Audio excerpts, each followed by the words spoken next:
नमस्ते दोस्तों, कैसे हैं आप सब। अरविंद मिश्रा स्वागत करता है आपका साधना आईएएस के इस ऑनलाइन कक्षा कार्यक्रम में। दोस्तों, जैसा कि मैंने आपसे वादा किया था कि हम लोग सिर्फ आईएएस के ही सिलेबस को, हिंदी साहित्य सिलेबस को नहीं देखेंगे, बल्कि हिंदी साहित्य से संबंधित पीसीएस जैसे बीपीएससी, यूपी पीसीएस या और भी कई राज्यों में यह प्रश्न पत्र है हिंदी साहित्य। जैसे अगर आप देखें तो हिमाचल में भी है, झारखंड पीसीएस में भी है, तो उन मुद्दों को भी करेंगे। और इसी सिलसिले में, इसी क्रम में हम लोग यूपी पीसीएस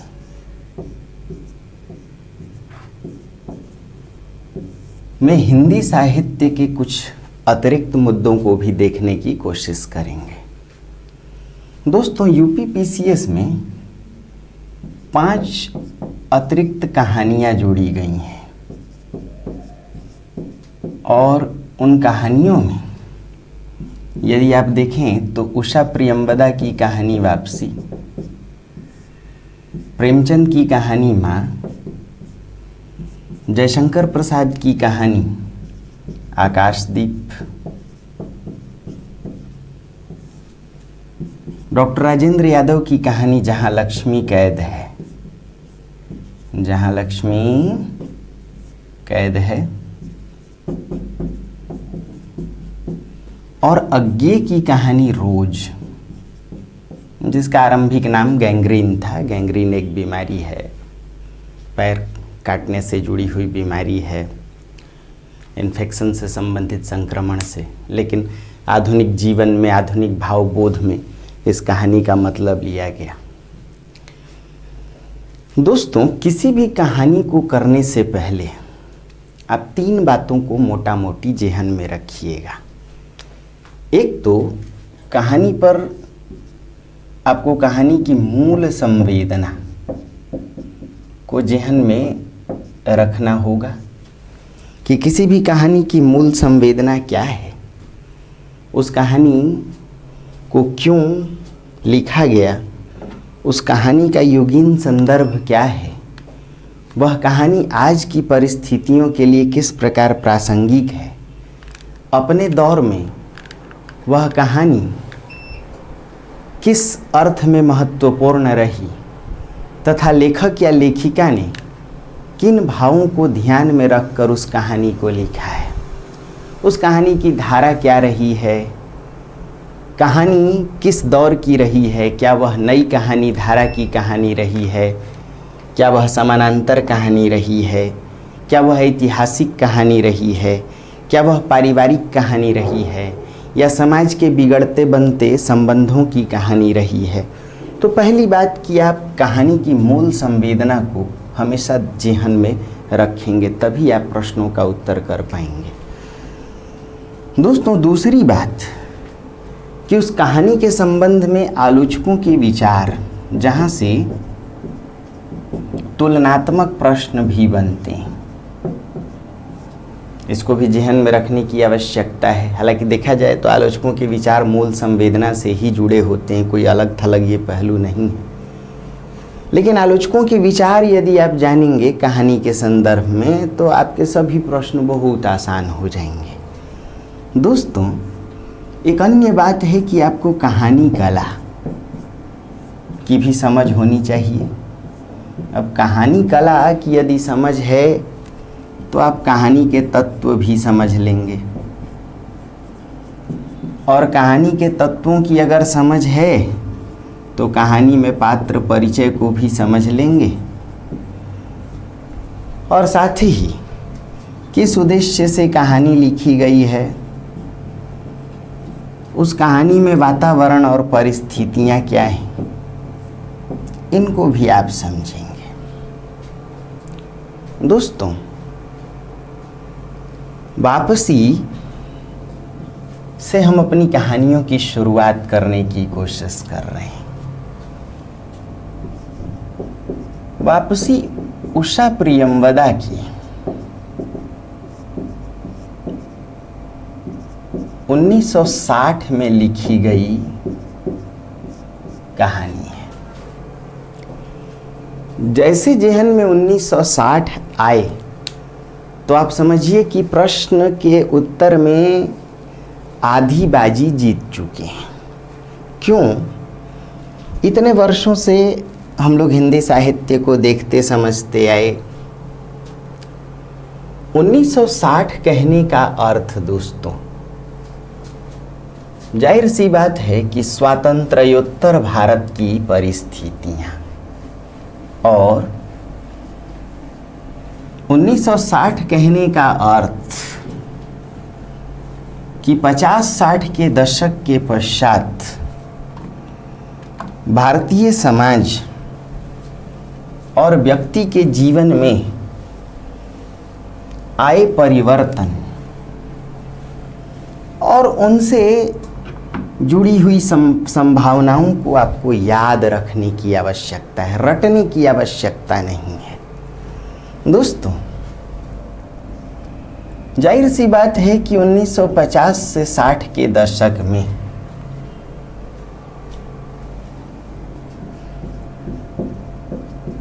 व्यक्तिवाद का प्रसार हो रहा था।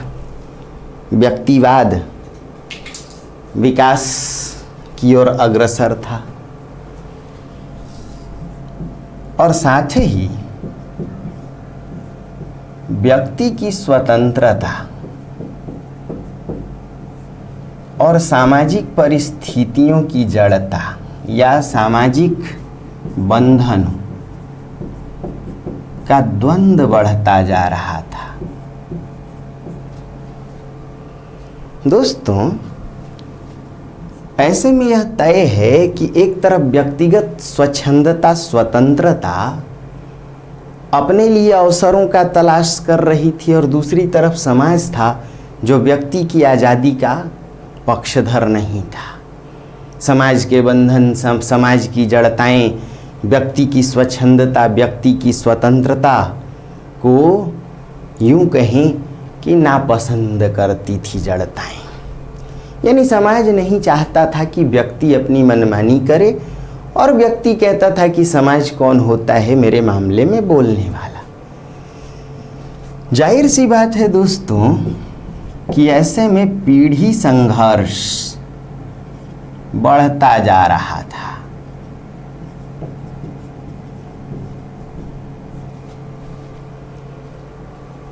पुरानी मान्यताएं या पुरानी परंपराएं अभी भी जड़ बनी हुई थीं और नई पीढ़ी अपनी भावनाओं को लेकर के सशक्त होना चाहती थी। ऐसे में पीढ़ी संघर्ष, संवादहीनता, पुरानी पीढ़ी और नई पीढ़ी के बीच संवादहीनता की दशा का आना स्वाभाविक था। दोस्तों, अभी बात यहीं खत्म हो जाती तो मान लिया जाता, किंतु नई कहानियों में यदि आप महिला लेखन को देखें तो उषा प्रियंवदा की कहानियों में, कृष्णा सोबती की कहानियों में, मृदुला गर्ग की कहानियों में, नासिरा शर्मा इनकी कहानियों में आप एक आधुनिक भावबोध को देखेंगे और उस आधुनिक भावबोध का जुड़ाव इन्हीं मूल्यों से था। अगर बात शुरू करें महानगरीकरण से, जाहिर सी बात है कि हमें स्वतंत्रता तो मिली, लोकतंत्र की स्थापना तो हुई, लेकिन महानगरीकृत परिस्थितियों ने यदि एक तरफ व्यक्तिवाद को जन्म दिया तो यह व्यक्तिवाद कहीं ना कहीं अकेलापन, कहीं ना कहीं तनाव, कहीं ना कहीं कुंठा, कहीं ना कहीं संत्रास और अजनबीपन को झेलने को भी विवश हुआ। जिंदगी के भागम भाग में, भाग दौड़ में, महत्वाकांक्षाओं को हासिल करने, महत्वाकांक्षाओं को साधने के फिराक में यह व्यक्ति समाज से तो कटता चला गया संयुक्त परिवार को छोड़कर संयुक्त परिवार का विघटन हुआ।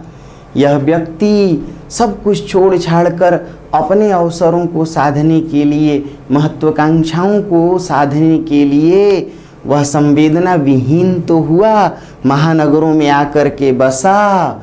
अपनी स्वतंत्रता की तलाश में पुरानी पीढ़ी को लात मार कर के आया। आप देखेंगे कि चीफ की दावत एक कहानी भीष्म साहनी की, उसके लिए पुरानी पीढ़ी बेमतलब, फालतू या यूं कहीं कि सिर्फ अर्थ सृजन या अवसरवाद का एक माध्यम बन करके रह गई। बाकी संवेदन विहीन यह नई पीढ़ी पुरानी पीढ़ी को अपने माता पिता या पूर्वजों के प्रति उसके मन में कोई भावनात्मक लगाव नहीं रह गया था। तो ऐसे में वह अवसरवादी महत्वाकांक्षी परिस्थितियों की तलाश में महानगरों से तो जुड़ा, किंतु अकेलापन, तनाव, कुंठा, संत्रास और अजनबियत का शिकार होकर रह गया। यदि देखा जाए तो ये सभी परिस्थितियां मिलकर के सृजन करती हैं आधुनिक भावबोध का। किसका सृजन करती हैं? आधुनिक भावबोध। और हिंदी साहित्य में जो आधुनिक धारा है, या यूं कहें कि 50-60 के दशक में जो भी धाराएं लिखी गईं, नई कहानियों का चाहे जन्म हुआ, या कविता में नई कविता आई, या फिर आप स्वातंत्र्योत्तर कहानियों नाटकों को देख लें, तो लगभग आधुनिक भावबोध ही उन सभी रचनाओं के केंद्र में है। उषा प्रियंवदा की कई रचनाएं चर्चित रही हैं। जैसे आपने सुना होगा 55 खंभे लाल दीवारें, जैसे आपने सुना होगा रुकोगी नहीं राधिका, जैसे आपने कुछ और रचनाओं का नाम सुना होगा भाया कबीरा, उदास। ये उषा प्रियंवदा की कुछ प्रमुख रचनाएं। कहानियों में सबसे चर्चित कहानी उनकी वापसी है। इस कहानी को आगे बढ़ाने से पहले एक दो बातें और समझ लीजिए। 1930 में जन्मी उषा प्रियंवदा मूल रूप से तो भारत की थी, उत्तर प्रदेश कानपुर की रहने वाली। पढ़ाई हुई महानगर दिल्ली में, और फिर वहाँ से एक शोध कार्य के लिए उन्हें अमेरिका जाना पड़ा।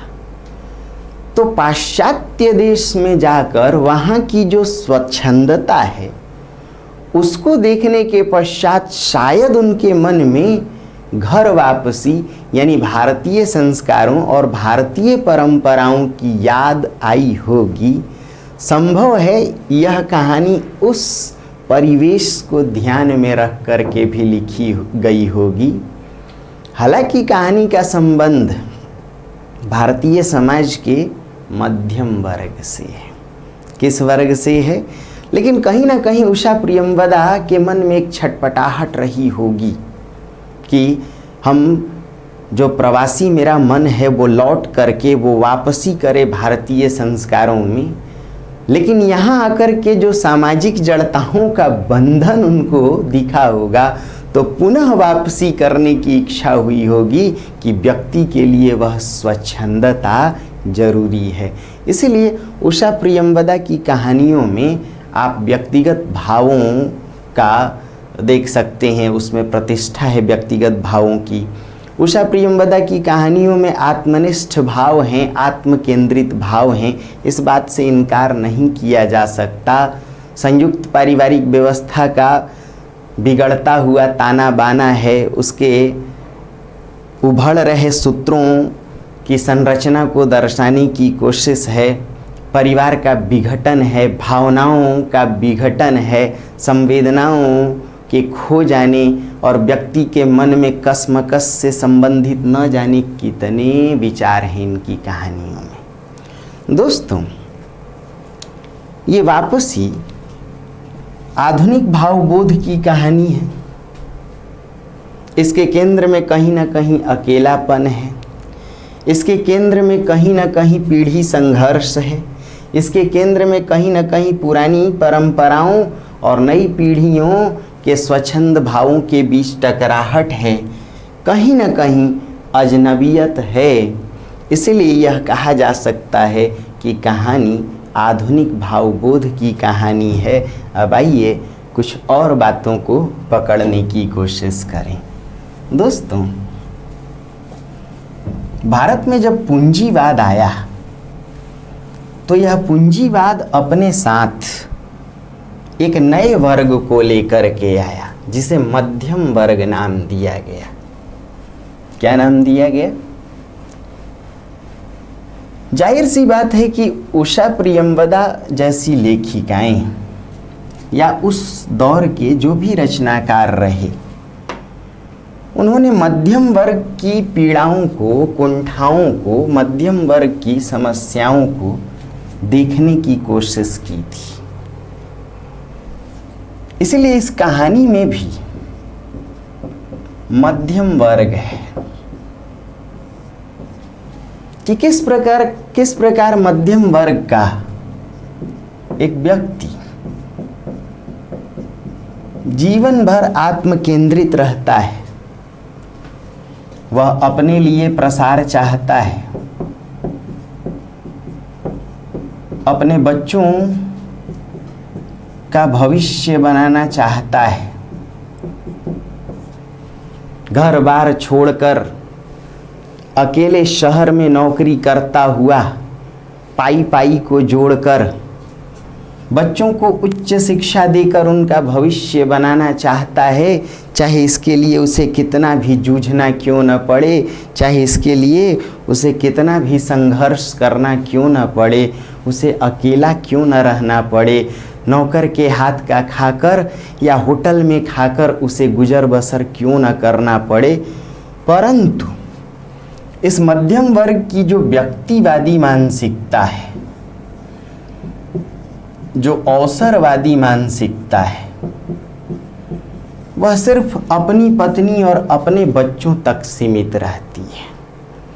उन्हीं की परवरिश में, उन्हीं के प्रसार के लिए, उन्हीं के सपनों को साकार करने के लिए यह जीवन भर जी तोड़ हाड़ तोड़ मेहनत करता रहता है। और फिर अंततः इसे लगता है कि जब यह सेवानिवृत्त होगा तो वह अपने परिवार में जाकर अपने बाल बच्चों के बीच रहकर जीवन के खोए हुए लम्हों को फिर से संजोने की कोशिश करेगा, उन लम्हों को फिर से जीने की कोशिश करेगा जो इसका छीन गया है। परंतु यह भूल जाता है कि अंततः यह भी, या यूं कहें कि जीवन के आरंभ में इसने भी अपने माता पिता, संयुक्त परिवार सबको लात मारकर, ठोकर मारकर सिर्फ अपनी पत्नी और अपने बच्चों के लिए जीने की कोशिश की थी। देखा जाए तो वापसी एक ऐसे ही व्यक्ति की कहानी है। वापसी कथा के नायक गजाधर बाबू हैं, जिन्होंने रेलवे में लगभग 35 वर्ष नौकरी की। कार्यकाल के दौरान छोटे छोटे स्टेशनों से इनका लगाव रहा, और जाहिर सी बात है कि नौकरी भी ऐसी है जो ट्रांसफरेबल है, स्थानांतरण बार बार इसमें होता रहता है। ऐसे में बच्चों को एक सुरक्षित भविष्य देने के लिए तथा उनकी पढ़ाई सुचारू रूप से चल सके, शहर में एक छोटा सा घर बनाकर स्वयं को उनसे अलग रखते हुए उनके सपनों को बुनने के लिए गजाधर बाबू 35 वर्ष तक नौकर चाकर के हाथ खाते पीते रहे, नौकरी करते रहे और घर पर पैसे भेजते रहे। गजाधर बाबू आज 35 वर्ष बाद रिटायर हो रहे हैं, सेवानिवृत्त हो रहे हैं। कमरे में सारा सामान लगभग बांधा जा चुका है। आंगन में लगे पौधे भी उखाड़े जा चुके हैं। जाहिर सी बात है कि आज के आधुनिक भावबोध में, आज की आधुनिकता में, आज के महानगरीकृत परिवेश में व्यक्ति पौधों की तरह ही है, जो जम नहीं पाता, उसकी जड़ें गहरी नहीं हो पाती, वह यूं ही उखड़ता रहता है, मानो एक मुसाफिर की तरह है। सामान सारे बांधे जा चुके हैं, मन उदास है, परिवेश की यादें भीतर साल रही हैं, लेकिन कहीं ना कहीं एक खुशी है। किस बात की खुशी? कि जिस पत्नी से इतने वर्षों दूर रहा, जिन बच्चों से दूर रहा, उनके बीच जाकर फिर से जीवन को उसी सुकून के साथ जी पाऊंगा। लेकिन शायद गजाधर बाबू यह भूल चुके हैं कि आज की व्यवस्था में लोगों ने अपने आप को अभ्यस्त बनाना शुरू कर दिया है। बच्चों के ऊपर पिता अब अपने आदेश नहीं थोप सकते, माता पिता की आज्ञा या उनका हुक्म उन पर नहीं चल सकता। आज की पीढ़ी प्रैक्टिकल है, वह पूरी तरह स्वच्छंद है, वह मनमानी करने से नहीं चूक सकती। जवान बेटी भी रात रात तक, देर रात तक पड़ोस की सहेली से मिलने जा सकती है। जिस घर में जवान बेटे हों, उन घरों में भी वह सहेलियों से बिना रोक टोक के मिले, उसे यही पसंद है। पिता यदि रोक दे कि मत जाओ, तो वह बेटी बाप से सीधे मुंह बात भी नहीं कर सकती। बेटों को भी पसंद नहीं कि बाप बीच में दखल दे। गजाधर बाबू का बड़ा बेटा अमर, छोटा बेटा नरेंद्र और बेटी बसंती अपने बाप को बीच में रोड़े अटकाने वाला एक फालतू, एक बोझिल व्यक्ति के रूप में देखते हैं। या अमर को पसंद नहीं है कि पिताजी बैठके में हमेशा जमे रहें, क्योंकि अमर नौकरी पेशा व्यक्ति है, स्वच्छंद है, देर रात तक अपने दोस्तों को के साथ गप ठहाके लड़ाने वाला व्यक्ति है। उसे यह पसंद है कि उसके दोस्तों के आने जाने में कोई रोक टोक ना हो, भीतर से चाय और नाश्ता की व्यवस्था बराबर बनी रहे, वह हंसी और ठिठकी लगाता रहे, कोई उसे रोक ना सके। बेटी बसंती को भी यह पसंद नहीं है कि उसे घर से आने जाने पर कोई रोके या घर के काम करने के लिए उसे कहे। पुरानी पीढ़ी हमेशा यह चाहती आई कि आज की नई पीढ़ी काम काज सीख करके स्वनिर्भर बने। आज की बेटियां जिन घरों में जाएं, वहाँ वह माता पिता की बेइज्जती न कराएं, बल्कि न केवल स्वावलंबी बने वो बेटियां, मायके की मर्यादा को भी बचाई रखें और घर में भी उनकी इज्जत शान बनी रहे। इसलिए पुरानी पीढ़ी यह चाहती है कि बेटियां कुछ करें, कामकाजी भी हों, पढ़े लिखे भी। लेकिन बसंती को यह पसंद नहीं। वह कहती है पिता से कि मैं कॉलेज से आकर के घर में खाना पकाऊं, यह मुझसे नहीं होगा। छोटा बेटा नरेंद्र कहता है कि मैं साइकिल पर गेहूं ले जाकर आटा पिसाऊं, यह मुझसे नहीं होगा। आप समझ सकते हैं कि नई पीढ़ी को पुरानी पीढ़ी अब सिर्फ एक फालतू पुर्जा जान पड़ती है, बेमतलब घर में एक फालतू पड़ा हुआ सामान की तरह प्रतीत होती है। तो गजाधर बाबू नौकरी के आखिरी दिन सेवानिवृत्ति लेकर जहाँ पर कार्यरत थे, वहाँ से लौटने को तत्पर हैं। उनका नौकर गणेशी सामान को बांधे अपनी पत्नी के हाथ बनाए हुए बेसन के लड्डू उन्हें सौंपता है और चलते चलते गजाधर बाबू की एक नज़र सामानों पर पड़ती है और एक नज़र उस बिखरे किंतु उजाड़ घर पर जिसे छोड़कर जा रहे हैं।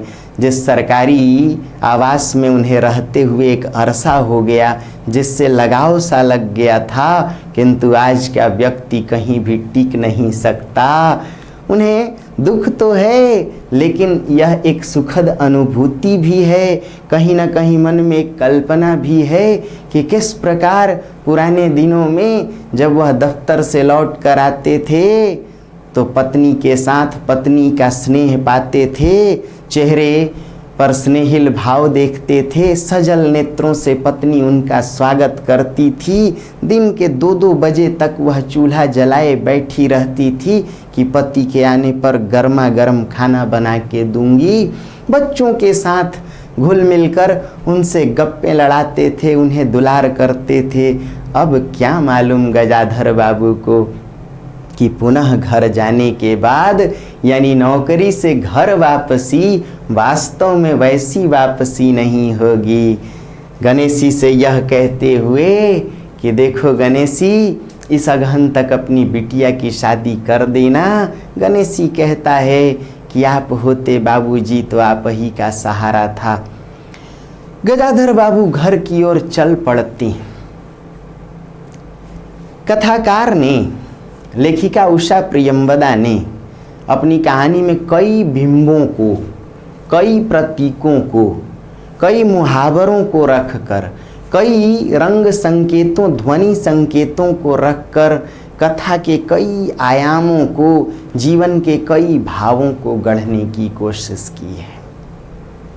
गजाधर बाबू के लिए उस घर में स्थान नहीं है, छोटा घर है, इसलिए घर में रहने का अभाव तो है, किंतु बैठके में ही चारपाई उनकी डाल दी जाती है।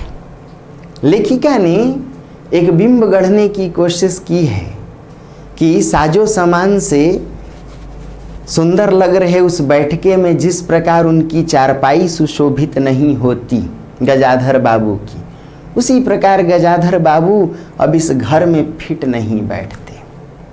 बड़े बेटे अमर को यह बात नहीं सुहाती कि गजाधर बाबू दिन भर बैठके में जमे रहें, तो उनकी वजह से इसके आवारा यार दोस्तों का आना अब उचित नहीं है। यह संभव नहीं है कि पहले की तरह ही उनके साथ वह हंसी ठहाके लगा सके। दोस्तों, आधुनिक परिस्थितियां या आधुनिक भावबोध में घर का मुखिया किस प्रकार बैठके से भी निष्कासित हो सकता है और घर के स्टोर रूम में अन्य कबाड़ों के साथ बस उसकी वही जगह है, इस बात को दर्शाने में लेखिका सफल हुई है। गजाधर बाबू को लगने लगता है कि बैठका अब उनके लिए उचित नहीं है, तो पत्नी के उस कमरे में जहाँ अचार के कनस्तर रखे हुए हैं, जहाँ राशन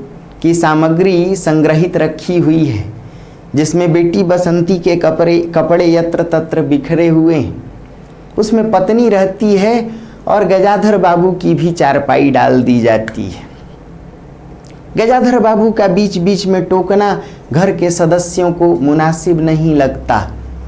गजाधर बाबू पत्नी से कहते हैं कि देखो, अब पहले की तरह तनख्वाह नहीं है, अब तो सिर्फ पेंशन पर ही जीवन यापन करना पड़ेगा, यानी आमदनी कम है और खर्चे बेतहाशा। ऐसे में खर्च को सीमित करने की कोशिश में गजाधर बाबू नौकर को घर से निकाल देती। बच्चों की प्रतिक्रियाएं इस पर जिस प्रकार की उभर कर आती हैं, गजाधर बाबू आहत हो जाती हैं। दफ्तर से लौटकर अमर आता है तो वह नौकर को याद करता है। इस पर बहू कहती है उसकी पत्नी कि बाबूजी ने नौकर को निकाल दिया। पूछता है अमर क्यों, तो वह कहती है कि खर्चे अब उनके मान के नहीं थे या खर्चे बढ़ गए थे, इसलिए उन्होंने निकाल दिया। एक ससुर या एक पिता के लिए बहू का यह व्यंग जाहिर सी बात है असह्य होगा। छोटा बेटा नरेंद्र कहता है कि अब भला नौकर के अभाव में मुझसे तो नहीं होगा कि मैं साइकिल पर गेहूं रखकर आटा पिसाने जाऊं। वहीं बेटी कहती है कि मुझसे भी नहीं होगा कि मैं कॉलेज से आऊं और घर की रोटी बनाऊं, खाना पकाऊं। बड़ा बेटा अमर भी कह पड़ता है तपाक से कि अरे बूढ़े आदमी हैं, बेमतलब कहाँ फालतू इन बातों में पड़े हुए हैं, जिसे जैसे जीना है वैसे जीने दें, एक कोने में पड़े रहें। क्या जीवन भर बच्चों को पालने वाला घर का मुखिया एक कोने में पड़े रहने के लिए विवश हो सकता है। आज के इस आधुनिक भावबोध में बिल्कुल हो सकता है। आप भीष्म साहनी की कहानी चीफ की दावत में भी यह भाव देख सकते हैं, जहाँ बेटा शामनाथ अपनी बूढ़ी भद्दी दिखने वाली माँ को कबाड़ से भी बदतर मानता है। वह घर के फालतू कबाड़ को तो पलंग के नीचे और अलमारियों के पीछे छिपाता है, परंतु जैसे उसकी नज़र माँ पर पड़ती है वह यह तय नहीं कर पाता है कि इस जीवित कबाड़ को वह कहाँ छिपाए। वापसी आधुनिक भावबोध की मध्यम वर्गीय परिवार के टूटते बिखरते संवेदना विहीन परिवेश की कथा है, जहाँ घर का मुखिया भी घर के लिए बेमतलब है, बेमायने है।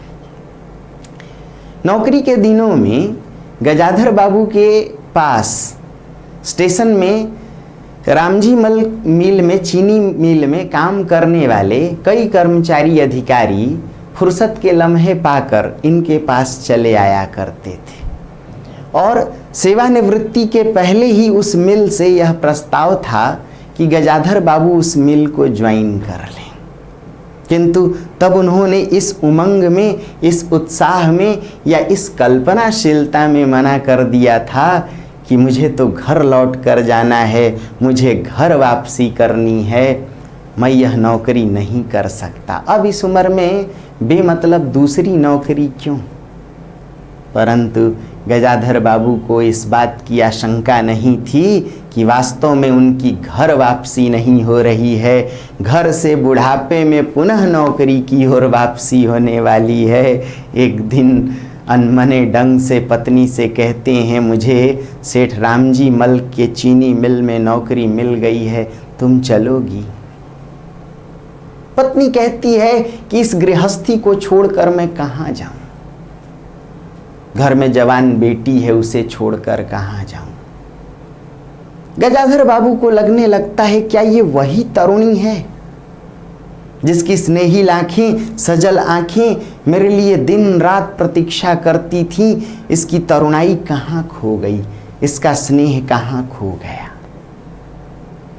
उन्हें लगता है कि क्या अब इसका सारा स्नेह, क्या इसका सारा दायित्व घी के डब्बों और कनस्तर और राशन सामग्री तक ही जुड़कर रह गया है। छोटा बेटा नरेंद्र उत्साहित है कि पिताजी नाम का बंधन घर से निकल रहा है, इसलिए वह बहुत तवज्जो देकर उनके फिर से सामान को बांध देता है और रिक्शा बुला कर लाता है। रिक्शा पर बैठते बैठते गजाधर बाबू घर के सदस्यों को एक बार भरी निगाह से देखते हैं और फिर दूसरी तरफ मुंह मोड़ लेते हैं। यहाँ मुंह मोड़ना भी उस संवेदना का परिचायक है, उस आहत मन का परिचायक है कि घर का मुखिया, घर में उसे जगह नहीं मिल सकती। क्या जिस परिवार को वह पाला, जिन बच्चों को पाला, उनकी निगाह में पिता के लिए कोई स्थान नहीं? क्या वह सिर्फ क्षतिपूर्ति का माध्यम है? क्या वह सिर्फ अर्थ साधन का माध्यम है? इसलिए नरेंद्र जब पैसा मांगता है तो बिना पूछे पिता चुपचाप दे देता है। गजाधर बाबू जाने से पहले मानो घर में स्वयं उपेक्षित हो जाते हैं, किसी को कुछ कहते नहीं। उन्हें मालूम चल जाता है कि घर के सदस्यों को बोलना पसंद नहीं, मेरा कुछ कहना उन्हें रास नहीं आता, इसलिए बेटी भी जब मन तब आती जाती है, उसे रोकते नहीं। बेटा घर छोड़कर जाने को तैयार है, बड़ा बेटा अमर। समझ सकते हैं कि आज की पीढ़ी माता पिता को छोड़कर अलग अपनी गृहस्थी तो बसा सकती है, लेकिन माता पिता की दखल अंदाजी बर्दाश्त नहीं कर सकती। इसलिए कहानी के अंत में रिक्शा पर बैठे गजाधर बाबू मुंह फेर लेते हैं। अभी उनका रिक्शा आगे भी नहीं बढ़ा था कि घर की बहू मानो उत्साह में, उल्लास में, उमंग में भरी हुई पति से कहती है कि आज मूवी देखने चलें, सिनेमा देखने चलें, और बसंती भी उसी उल्लास में कि पिता नाम का बोझ, अब इस दखल अंदाजी से मुक्ति मिली, वह भी कहती है मैं भी चलूंगी।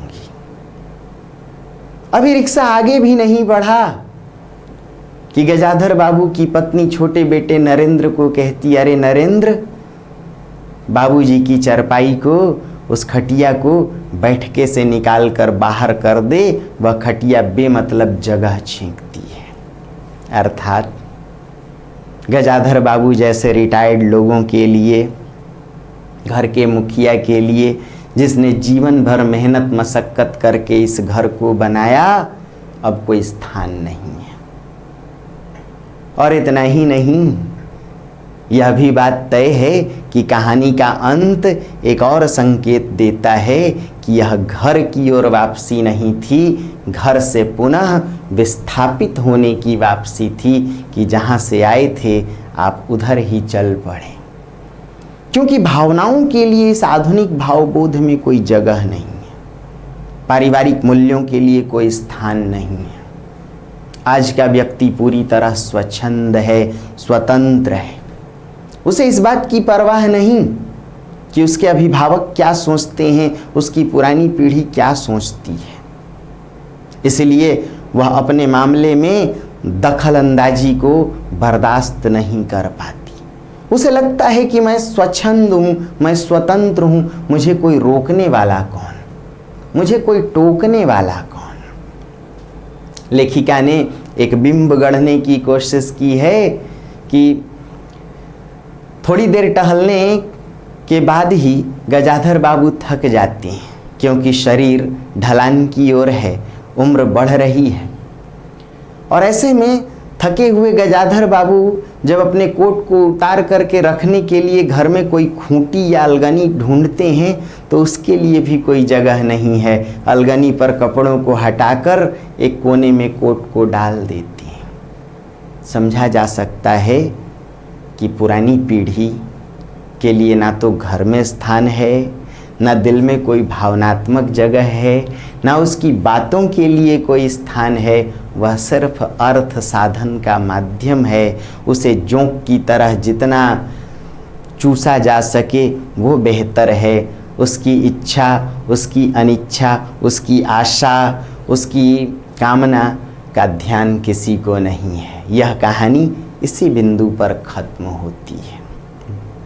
इस कहानी की भाषा पर यदि बात करें तो खड़ी बोली में लिखी गई यह कहानी तद्भव देशज और विदेशज सभी शब्दों या शब्दावलियों पर आधारित है। आप देखेंगे कि अत्यंत सहज भाषा है, पात्रों के अनुकूल भाषा है, या यूं कहें कि आज की आम बोलचाल की भाषा है। अमेरिका में रहकर भी लौटकर आई उषा प्रियंवदा ने मानो हिंदी को आत्मसात किया हो। ना किसी भारी भरकम शब्द का प्रयोग करती हैं, ना उनके मुहावरों को समझना, और ना ही इस प्रकार की कलात्मक भाषा का प्रयोग करती हैं जो पाठकों के लिए जटिल हो जाए। तो आप कह सकते हैं कि सहज, प्रवाहमयी, सामान्य शब्दों में, आम बोलचाल के शब्दों में लिखी गई यह कहानी छोटे छोटे मुहावरों और ध्वनि बिंबों के माध्यम से अत्यंत सशक्त रूप में संगठित कहानी है। तो क्या मैं उम्मीद करूं कि कुछ बातें समझ में आईं?